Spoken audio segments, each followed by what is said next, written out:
বলতেছি, অথচ কিয়ামতের দিন আমাদের নবীজি মাকামে মাহমুদ পাবে। চিনেন মাকামে মাহমুদ? আল্লাহ দুটা চেয়ার বানাইছেন কুদরত দিয়ে, একটা নিজের জন্য ওটার নাম কুরসি, আর একটা বন্ধুর জন্য ওটার নাম মাকামে মাহমুদ। কিন্তু কিয়ামতের দিন ওটা বৈশা দেখবেন না চেয়ারটা কিরকম, শুধু হাত রেখা দাঁড়ায় থাকবেন। একটু বোঝেন, একটু বোঝেন।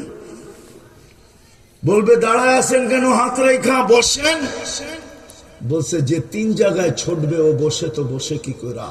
আমি তো উম্মতকে পানি পান করানোর জন্য হাউজে কাউসারে দৌড়ায় যাব। আমার পিপাসিত উম্মত যেন অপেক্ষা না করে, আমি আগে পৌঁছবো, উম্মত আসতে দেরি, আমি পান করাইতে দেরি করব না। দ্বিতীয়, আমি মিজানে ছুটবো, পাল্লা যদি সামনে না ঝুঁকে, আপনার প্রতিশ্রুতিগুলা, অঙ্গীকারগুলা কাজে লাগায়া উম্মতের পাল্লা ঝুঁকায় দিব। তৃতীয়, আমি মিজান পুলসেরাতে দৌড়াবো, যদি উম্মতের নারী পুরুষ পার না হইতে পারে।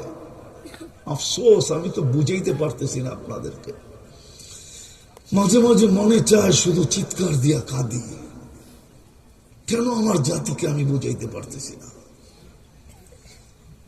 পুলসেরাতে দৌড়াবে, উম্মত পার না হইতে পারলে দুরুদের গাঠটি দিয়া পার করায়।